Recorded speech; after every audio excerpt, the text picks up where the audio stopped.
Hello friends, स्वागत है आप सभी का आपके अपने YouTube channel sociology education classes में।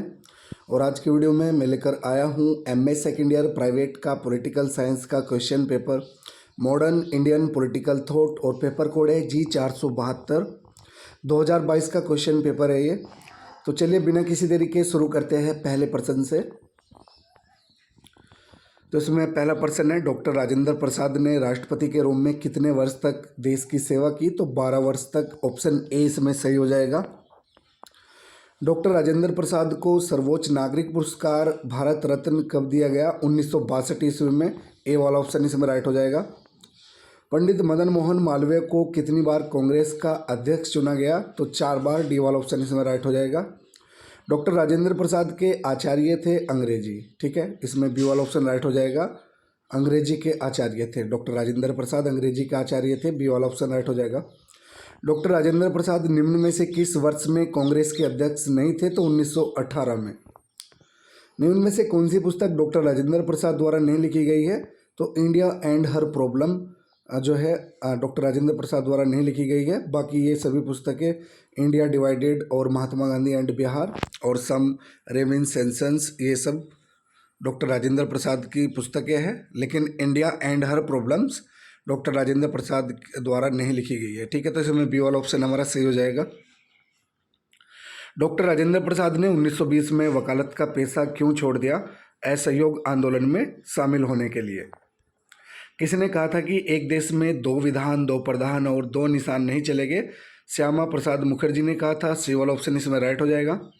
वर्ष 1923 में हिंदुत्व शब्द को किसने स्थापित किया? वीर सावरकर ने। ए वाला ऑप्शन इसमें राइट हो जाएगा। सैन फ्रांसिस्को में वेदांत सोसाइटी की स्थापना किसने की? स्वामी विवेकानंद ने। बी ऑप्शन इसमें हमारा राइट हो जाएगा, बी वाला ऑप्शन। सुभाष चंद्र बोस द्वारा फॉरवर्ड ब्लॉक राजनीतिक दल की स्थापना कब की गई? तो इसमें 1939 हो जाएगा। सी वाला ऑप्शन हमारा बिल्कुल सही हो जाएगा, 1939। ज्योतिबा फुले एक थे तो समाज सुधारक थे ज्योतिबा फुले। बी वाला ऑप्शन इसमें राइट हो जाएगा। ज्योतिबा फुले को निम्न में से किस उपाधि से जाना जाता है? तो महात्मा की उपाधि से। इसमें सी वाला ऑप्शन राइट हो जाएगा। दयानंद सरस्वती निम्न में से किसके समर्थक नहीं थे? तो सह शिक्षा के। इसमें बी वाला ऑप्शन हमारा राइट हो जाएगा। सत्यशोधक समाज की स्थापना किसने की थी? तो सत्यशोधक समाज की स्थापना ज्योतिबा फुले ने की थी। ए वाला ऑप्शन इसमें राइट हो जाएगा। स्वामी दयानंद सरस्वती ने बंबई में आर्य समाज की स्थापना किस वर्ष में की? 1875 में। तो इसमें हमारा डी वाला ऑप्शन राइट हो जाएगा। विवेकानंद का मूल नाम क्या था? तो नरेंद्रनाथ दत्त। स्वामी दयानंद के गुरु कौन थे? विरजानंद। बी वाला ऑप्शन राइट हो जाएगा। विवेकानंद का जन्म कब हुआ था? तो 12 जनवरी 1863 ईस्वी में। अरविंद घोष ने अपने जीवन के अंतिम वर्ष कहाँ व्यतीत किए? पांडिचेरी में। ए वाला ऑप्शन इसमें राइट हो जाएगा। बाल गंगाधर तिलक किसे एक कमजोर दिल का नेता कहते थे? तो गोपाल कृष्ण गोखले को। बी वाला ऑप्शन इसमें हमारा बिल्कुल सही हो जाएगा। महिलाओं की शिक्षा दीक्षा के लिए ज्योतिबा फुले एवं उसकी पत्नी ने पहला गर्ल्स स्कूल कब खोला? तो 1948 में, 1948 में। दयानंद सरस्वती ने निम्न में से कौन सी पुस्तक लिखी है? तो सत्यार्थ प्रकाश और ऋग्वेदा द्विभाष्य, ठीक है। इसमें दोनों हो जाएगा, ए व बी दोनों। तो डी वाला ऑप्शन इसमें हमारा सही हो जाएगा। अष्ट उपनिषद के लेखक कौन है? अरविंद घोष। निम्न में से कौन सी पुस्तक अरविंद घोष की नहीं है? तो टूवर्ड्स टोटल रिवॉल्यूशन, समग्र क्रांति की ओर, ठीक है। ये अरविंद घोष की पुस्तक नहीं है। ये किसकी बुक है? ये जयप्रकाश नारायण की बुक है, ठीक है। टूवर्ड्स टोटल रिवॉल्यूशन किसकी बुक है? जयप्रकाश नारायण की। राष्ट्रवाद को आध्यात्मिक राष्ट्रवाद किसने कहा? तो अरविंद घोष ने। भारतीय राजनीतिक चिंतन को संपन्न बनाने के लिए अरविंद घोष ब्रिटेन की अपेक्षा किसकी ओर देखना श्रेष्ठ मानते थे? तो फ्रांस की ओर। बी वाला ऑप्शन इसमें सही हो जाएगा। सन्यासी का गीत कविता के रचयिता कौन है? तो स्वामी विवेकानंद। सी वाला ऑप्शन राइट हो जाएगा इसमें।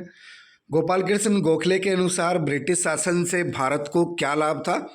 तो सारे देश में शांति व्यवस्था की स्थापना, पाश्चात्य शिक्षा की स्थापना और आंग्ल भाषा का परिचय। तो ये तीनों ही लाभ थे। तो इसमें डी वाला ऑप्शन राइट हो जाएगा, उपर्युक्त सभी। अरविंद घोष के 3Ps के सिद्धांत में निम्न में से क्या सम्मिलित नहीं है? तो प्रक्रिया जो है सम्मिलित नहीं है। बाकी प्रार्थना, प्रेयर, याचिका, पिटीशन और अनुन्य पर सिचुएशन, ठीक है। तो इसमें हमारा बी वाला ऑप्शन राइट हो जाएगा, प्रक्रिया प्रोसेस। जवाहरलाल नेहरू को निम्न में से किस वर्ष में भारतीय राष्ट्रीय कांग्रेस का सभापति चुना गया? तो 1936 में भी, 37 में और 1953 में भी। तो डी वाला ऑप्शन इसमें राइट हो जाएगा, उपर्युक्त सभी। अरविंद घोष पूर्ण स्वाधीनता के लिए निम्न में से किसका समर्थन करते थे? तो सक्रिय प्रतिरोध और निष्क्रिय प्रतिरोध, क्रांति एवं हिंसा, उपर्युक्त सभी इसमें हो जाएगा। डी वाला ऑप्शन हमारा राइट हो जाएगा। बाल गंगाधर तिलक पर निम्न में से किस आधार पर राजद्रोह का मुकदमा चलाया गया था? तो ब्रिटिश सरकार के विरुद्ध उनके भाषणों के कारण, भारत शासन अधिनियम 1919 का विरोध करने पर। तो इसमें हमारा सी वाला ऑप्शन राइट हो जाएगा, केसरी में प्रकाशित उनके लेखों के कारण। सी वाला ऑप्शन बिल्कुल सही हो जाएगा। निम्न में से किस पत्रिका में अरविंद घोष अपने लेख अज्ञात नाम से प्रकाशित करते थे? तो हिंदू प्रकाश में।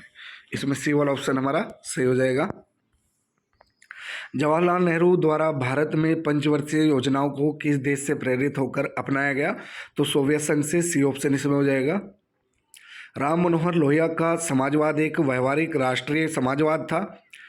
तो इसमें ए और बी दोनों सही है, यानी कि एक तो हमारा राम मनोहर लोहिया वे समाजवाद एक व्यवहारिक राष्ट्रीय समाजवाद था, और बी है राम मनोहर लोहिया का समाजवाद ना तो मार्क्सवादी था ना ही मार्क्स विरोधी था। तो इसमें ए और बी दोनों सही हो गए, ठीक है। डी वाला ऑप्शन हमारा राइट हो जाएगा। राम मनोहर लोहिया का समर्थन करते थे तो समाजवाद के विश्व दर्शन का। सी वाला ऑप्शन इसमें सही हो जाएगा। जवाहरलाल नेहरू का समर्थन करते थे तो लोकतांत्रिक विकेंद्रीकरण, अंतर्राष्ट्रवाद और औद्योगिकरण तीनों का ही करते थे। तो डी वाला ऑप्शन इसमें राइट हो जाएगा, उपरोक्त से भी। बाल गंगाधर तिलक के अनुसार विवाह के लिए कितनी आयु उपयुक्त है? तो लड़का 20 वर्ष, लड़की 16 वर्ष। जवाहरलाल नेहरू के अनुसार गुटनिरपेक्ष आंदोलन का प्रमुख तत्व क्या है? तो शांतिपूर्ण सहस्तित्व। डी वाला ऑप्शन इसमें हमारा सही हो जाएगा। बाल गंगाधर तिलक द्वारा गणपति उत्सव का प्रारंभ कब किया गया? तो 1893 ईस्वी में। बी वाला ऑप्शन इसमें हमारा सही हो जाएगा। आधुनिक भारत का कौटिल्य किसे कहा जाता है? तो बाल गंगाधर तिलक को आधुनिक भारत का कौटिल्य कहा गया। निम्न में से कौन सा कथन असत्य है? तो पूंजीवाद 21वीं शताब्दी के अनुकूल है, ये असत्य है। डी वाला ऑप्शन इसमें हमारा राइट हो जाएगा। बाल गंगाधर तिलक के द्वारा लिखी गई पुस्तक गीता रहस्य का प्रकाशन किस वर्ष में हुआ था? 1915 में। ए वाला ऑप्शन इसमें सही हो जाएगा। बाल गंगाधर तिलक ने निम्न में से किसका विरोध नहीं किया? तो राजनीतिक स्वतंत्रता का। ए वाला ऑप्शन इसमें राइट हो जाएगा। 1897 में गोपाल कृष्ण गोखले किस आयोग के समक्ष भारत का दृष्टिकोण रखने इंग्लैंड गए? तो वेलबी आयोग। इसमें ए वाला ऑप्शन हमारा सही हो जाएगा। भूदान यज्ञ का संस्थापक किसे माना जाता है? विनोबा भावे को। बी वाला ऑप्शन राइट हो जाएगा। विनोबा भावे अपना राजनीतिक एवं आध्यात्मिक गुरु किसे मानते थे? तो महात्मा गांधी को। ए वाला ऑप्शन इसमें राइट हो जाएगा। और महात्मा गांधी किसको अपना आदर्श मानते थे या अपना गुरु मानते थे? तो गोपाल कृष्ण गोखले को, ठीक है, ये भी ध्यान रखना। तो नेहरू का पंचशील सिद्धांत किससे संबंधित है? भारत चीन से। बी वाला ऑप्शन इसमें सही हो जाएगा। निम्न में से कौन सी पुस्तक विनोबा भावे द्वारा नहीं लिखी गई है? तो दिव्य जीवन, लाइफ डिवाइन, ठीक है, ये अरविंद घोष की पुस्तक है, ठीक है, ध्यान रखना। लाइफ डिवाइन जो बुक है वो अरविंद घोष की है। ब्रिटिश सरकार ने गोपाल कृष्ण गोखले को कौन सी उपाधि देने का प्रस्ताव दिया था जिसे गोखले ने अस्वीकार कर दिया था? तो वो थी नाइटहुड की। ए वाला ऑप्शन इसमें हमारा बिल्कुल सही हो जाएगा।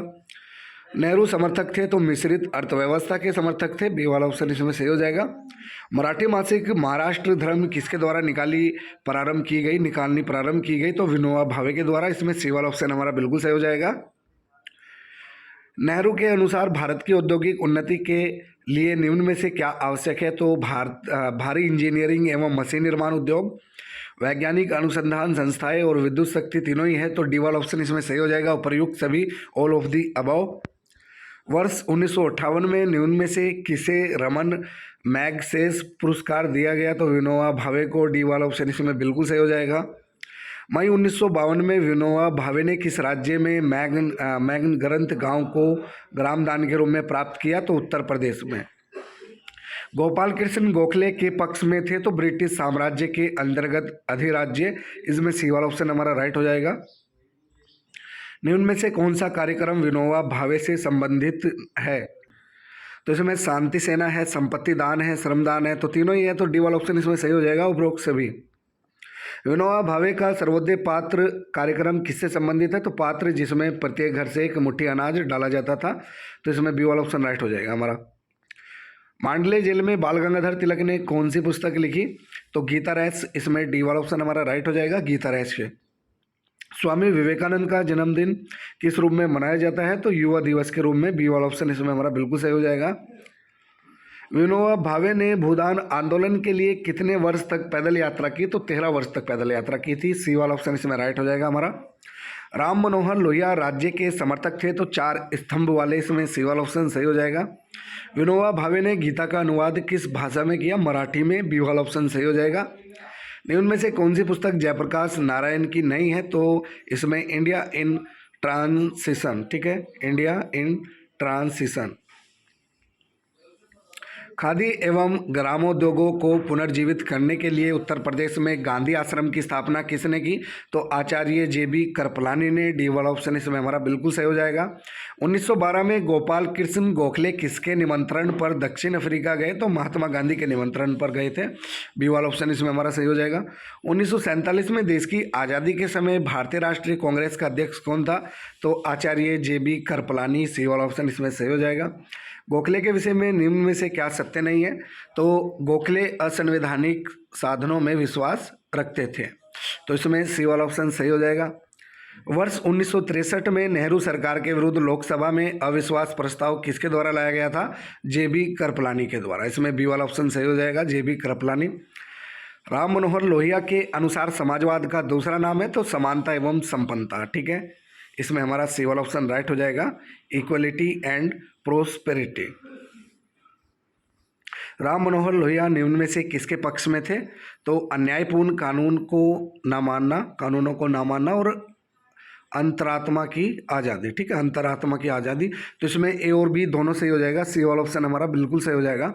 महात्मा गांधी ने दक्षिण अफ्रीका में निम्न में से कौन सा साप्ताहिक पत्र निकाला? तो इंडियन ओपिनियन, इसमें ए वाला ऑप्शन हमारा राइट हो जाएगा, इंडियन ओपिनियन, भारतीय विचार, सॉरी भारतीय राय इसको हम बोल सकते हैं, ठीक है, इंडियन ओपिनियन है, तो हिंदी में इसको भारतीय राय हम बोल सकते हैं, ठीक है। तो अगला प्रश्न है, गोपाल कृष्ण गोखले ने निम्न में से किसके लिए ब्रिटिश सरकार पर दबाव नहीं डाला? तो सरकारी कर्मचारियों की संख्या में वृद्धि, इसमें बी वाला ऑप्शन हमारा सही हो जाएगा। JB कृपलानी किस वर्ष में सक्रिय राजनीति छोड़कर अध्यात्म की ओर मुड़ गए? तो 1971 में, बी वाला ऑप्शन इसमें सही हो जाएगा। बाल गंगाधर तिलक किस वर्ष में सर्वसम्मति से भारतीय राष्ट्रीय कांग्रेस के अध्यक्ष चुने गए? तो इसमें 1918 हो जाएगा, ठीक है। बाल गंगाधर तिलक किस वर्ष में सर्वसम्मति से भारतीय राष्ट्रीय कांग्रेस के अध्यक्ष चुने गए थे? तो 1918 में, ए वाला ऑप्शन इसमें सही हो जाएगा। निम्न में कौन कलकत्ता विश्वविद्यालय का सबसे कम आयु में कुलपति बना? तो श्यामा प्रसाद मुखर्जी, बी वाला ऑप्शन इसमें राइट हो जाएगा। विनोबा भावे ने सर्वप्रथम किस गांव के जमींदारों से भूमि दान का आग्रह किया? तो पोचमपल्ली इसमें हो जाएगा, हमारा डी वाला ऑप्शन सही होगा, पोचमपल्ली। JB कृपलानी किस विद्यापीठ के प्राचार्य पद पर रहे? तो गुजरात विद्यापीठ, इसमें सी वाला ऑप्शन सही हो जाएगा। गोपाल कृष्ण गोखले को निम्न में से कौन एक छिपा हुआ राजद्रोही समझता था? तो ब्रिटिश सरकार, इसमें बी वाला ऑप्शन हमारा सही हो जाएगा। माई टाइम्स पुस्तक किसने लिखी? JB कृपलानी ने, बी वाला ऑप्शन इसमें सही हो जाएगा। स्वतंत्रता आंदोलन के दौरान शिवाजी उत्सव किसके द्वारा किया गया? तो बाल गंगाधर तिलक के द्वारा। वर्ष 1916 में बनारस हिंदू विश्वविद्यालय की स्थापना किसने की? पंडित मदन मोहन मालवीय ने, सी वाला ऑप्शन इसमें हमारा बिल्कुल सही हो जाएगा। महात्मा गांधी ने पहले व्यक्तिगत सत्याग्राही के रूप में किसको चुना था? तो विनोबा भावे को, बी वाला ऑप्शन इसमें हमारा बिल्कुल सही हो जाएगा। विनायक दामोदर सावरकर निम्न में से किस काल में हिंदू महासभा के अध्यक्ष रहे? तो 1937 से 1943 ईस्वी तक, ठीक है, सी वाला ऑप्शन इसमें हमारा राइट हो जाएगा, 1937 टू 1943। वर्ष 1910 में हिंदी मासिक पत्रिका मर्यादा किसके द्वारा शुरू की गई? तो पंडित मदन मोहन मालवीय के द्वारा। किसने कहा जिन्ना भारत की आत्मा को नष्ट करने के लिए बाहर है? तो डॉक्टर श्यामा प्रसाद मुखर्जी ने कहा था, ए वाला ऑप्शन इसमें हमारा सही हो जाएगा। पंडित मदन मोहन मालवीय को भारत रत्न किस वर्ष में दिया गया? तो 2014 में इनको भारत रत्न दिया गया था, बी वाला ऑप्शन इसमें सही हो जाएगा। माई ट्रांसफॉर्मेशन फॉर लाइफ पुस्तक किसने लिखी? सावरकर की ये बुक है, तो ये वाला ऑप्शन इसमें सही हो जाएगा। बाल दिवस किसके जन्मदिन पर मनाया जाता है? जवाहरलाल नेहरू के। ठीक है। मित्र मेला किससे संबंधित है? तो सावरकर। सावरकर द्वारा अभिनव भारत सोसाइटी की स्थापना कब की गई? 1904 में। इंडिया वार ऑफ इंडिपेंडेंस 1857 पुस्तक किसने लिखी? सावरकर की बुक है, ए वाला ऑप्शन इसमें सही हो जाएगा। पंडित मदन मोहन मालवीय को महामना की उपाधि उपनाम किसके द्वारा दी गई? तो महात्मा गांधी के द्वारा, ए वाला ऑप्शन इसमें सही हो जाएगा। वर्ष 1911 में सावरकर को के लिए अंडमान की सेल्यूलर जेल में 50 वर्ष की सजा सुनाई गई। तो मोर्ले मिंटो सुधार के विरुद्ध विद्रोह, इसमें ये वाला ऑप्शन हमारा सही हो जाएगा। पंडित मदन मोहन मालवीय द्वारा सत्यमेव जयते का उद्घोष भारतीय राष्ट्रीय कांग्रेस के किस अधिवेशन में किया गया? 1918 में। ठीक है, 1918 में। ठीक है, 1918 में। इसमें हमारा ए वाला ऑप्शन राइट हो जाएगा, 1918 में। भारतीय जनसंघ के पहले अध्यक्ष कौन थे? तो डॉक्टर श्यामा प्रसाद मुखर्जी, ए वाला ऑप्शन इसमें सही हो जाएगा। पंडित मदन मोहन मालवीय निम्न में से किससे जुड़े हुए थे? तो अभ्युदय और leader of Allahabad, Hindustan times, तीनों से ही जुड़े हुए थे, तो डी वाला ऑप्शन इसमें सही हो जाएगा, उपर्युक्त सभी। वर्ष 1947 से 1950 तक डॉक्टर श्यामा प्रसाद मुखर्जी भारत सरकार में किस पद पर रहे? तो भारत के औद्योगिक मंत्री के रूप में, ए वाला ऑप्शन इसमें सही हो जाएगा। अगला और आखिर का प्रश्न है इस वीडियो का भी और इस प्रश्न पत्र का भी। तो निम्न में से कौन सी पुस्तक डॉक्टर श्यामा प्रसाद मुखर्जी द्वारा नहीं लिखी गई है? तो वो है आत्मशुद्धि। ठीक है, ए वाला ऑप्शन इसमें राइट हो जाएगा, आत्मशुद्धि। बाकी जो ये दी है लीव्स फ्रॉम ए डायरी और education in British India, A face of the Indian struggle, ये बुक्स श्यामा प्रसाद मुखर्जी द्वारा लिखी गई है। लेकिन हमसे पूछा गया है कौन सी बुक श्यामा प्रसाद द्वारा नहीं लिखी गई है, तो वो है आत्मशुद्धि। ठीक है, इसमें ए वाला ऑप्शन हमारा सही हो जाएगा। तो ये थे हमारे पॉलिटिकल साइंस के एमए सेकेंड ईयर के 100 क्वेश्चन, पेपर कोड जी 472 के 2022 का क्वेश्चन पेपर था ये। वीडियो अगर अच्छी लगे तो वीडियो को लाइक करें और हमारे चैनल को सब्सक्राइब करें।